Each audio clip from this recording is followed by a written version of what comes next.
হয়, নেপালত সংঘটিত হোৱা ভয়ংকৰ প্ৰাকৃতিক দুৰ্যোগত ইতিমধ্যে সন্ধানহীন হৈছে বিন্নাকান্দি সমষ্টিৰ অন্তৰ্গত হিন্দু ব্লক গাঁও পঞ্চায়তৰ নামদবকা গাঁৱৰ এগৰাকী যুৱক। আৰু মই এই মুহূৰ্তত এই গাঁওখনত উপস্থিত আছোঁ, সহযোগীক দৃশ্য দেখুৱাবলৈ অনুৰোধ কৰিছোঁ। আচলতে এয়া হৈছে হিন্দু ব্লক গাঁও পঞ্চায়তৰ নামদবকা গাঁও আৰু এই গাঁওখনৰে শতদল নাথ নামৰ এগৰাকী যুৱক, যি নেপালত প্ৰলয়ংকাৰী যি প্ৰাকৃতিক দুৰ্যোগ হৈছিল, এই প্ৰাকৃতিক দুৰ্যোগত ইতিমধ্যে সন্ধানহীন হোৱাৰ খবৰ আহি পৰিছে। আৰু যাৰ পৰিপ্ৰেক্ষিতত দেখিবলৈ পোৱা গৈছে যে এই গাঁওখনৰ লগতে ইয়াৰে যিসকল পৰিয়ালৰ লোক আছে তেওঁলোক আচলতে চিন্তিত হৈ পৰিছে।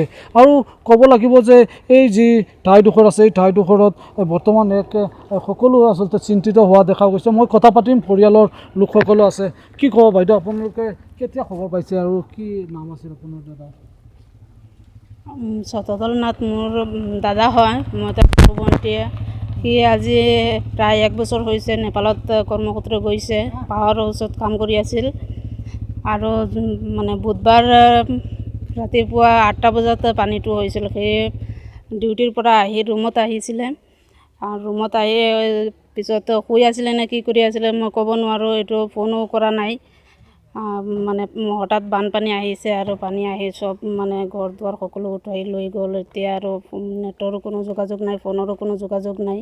মই এইটোও ক'ব বিচাৰিছোঁ চৰকাৰৰ ওচৰত যে মোৰ দাদা শতদল নাথ, সি যদি তাক উদ্ধাৰ কৰি মানে আনিবলৈ যদি জীৱিত হয় তেতিয়াহ'লে উদ্ধাৰ কৰি আনক, আৰু যদি লাষ্টটো হয় তেতিয়াহ'লে লাষ্টটো মানে আমি পাব লাগে। এইটোৱেই অনুৰোধ জনাইছোঁ আপোনালোকৰ ওচৰত।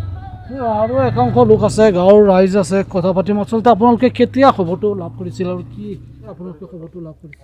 হয়, যোৱা বুধবাৰে নেপালত হৈ যোৱা প্ৰলয়ংকাৰী যিটো বান আছিলে, সেই বানত আচলতে আমাৰ গাঁৱৰে দুগৰাকী যুৱক তাতে নেপালতে আছিলে। আৰু তেখেতসকলক এগৰাকীৰ নাম হৈছে গৌতম দাস, আন এগৰাকীৰ নাম হৈছে শতদল নাথ। আৰু শতদল নাথ নামৰ যিগৰাকী ব্যক্তি, সেই ব্যক্তিজন আচলতে নাইট ডিউটি কৰি পেলাই আহি ডেথ আহি ঘৰত শুই আছিলে। শুই থকা অৱস্থাত তেখেতসকলৰ ৰুমত আৰু ব্যক্তি আছিলে, আৰু গোটেইখিনিক আচলতে বানে উটুৱাই লৈ যোৱাৰ খবৰ আমি পাইছোঁ। লগতে গৌতম দাস নামৰ যিগৰাকী ব্যক্তি, সেই ব্যক্তিজনক আচলতে হেলিকপ্টাৰ যোগে সেনাবাহিনীয়ে উদ্ধাৰ কৰিছে বুলি আমি খবৰ পাইছোঁ। ইতিমধ্যে আমি অসম চৰকাৰ তথা ভাৰত চৰকাৰলৈ এটা কথা আহ্বান জনাম যে যিগৰাকী ব্যক্তি আচলতে কৰ্মসূত্ৰে আছিলে তেখেতসকল, আৰু দুয়োগৰাকী ব্যক্তি অত্যন্ত দুখীয়া পৰিয়ালৰ। আৰু শতদল নাথগৰাকী হৈছে পৰিয়ালৰ একমাত্ৰ উপাৰ্জনকাৰী আৰু একমাত্ৰ ল'ৰা। তেখেতৰ দেউতাও ঢুকাইছে, আৰু তেখেতৰ মাকক লৈ পেলাই তেখেতে কোনোমতে পৰিয়ালটো পোহপাল দি আছে। গতিকে আমি অসম চৰকাৰ তথা ভাৰত চৰকাৰক আহ্বান জনাইছোঁ যে দুয়োগৰাকী যুৱকক উদ্ধাৰ কৰি পেলাই আমাক অতি কম সময়ৰ ভিতৰতে আমাৰ গাঁৱৰ আপোনালোকে কিবা যোগাযোগ কৰিছিল নেকি প্ৰশাসন বা?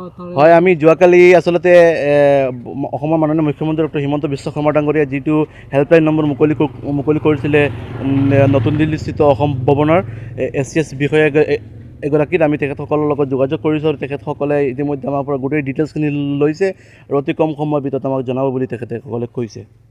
হয়, এয়া আছিল নামদবকা গাঁৱৰ আচলতে পৰিৱেশ। আৰু ইতিমধ্যে জানিব পৰা গৈছে যে এই গাঁওখনৰ প্ৰায় 2গৰাকীকৈ লোক এবছৰ পূৰ্বে কৰ্মৰ সন্ধানত গৈছিল নেপাললৈ, আৰু ইয়াৰে এগৰাকীৰ সন্ধান লাভ কৰিছে, যদিও আন এগৰাকী বৰ্তমানলৈকে সন্ধানহীন হৈ আছে। আৰু যাৰ পৰিপ্ৰেক্ষিতত ইয়াৰে যি স্থানীয় প্ৰশাসনৰ লগতে যি ৰাজ্যৰ মুখ্যমন্ত্ৰী আৰু কেন্দ্ৰীয় চৰকাৰক সহায় কৰাৰ বাবে এই গাঁওখনৰ ৰাইজৰ লগতে পৰিয়ালে আহ্বান জনাইছে।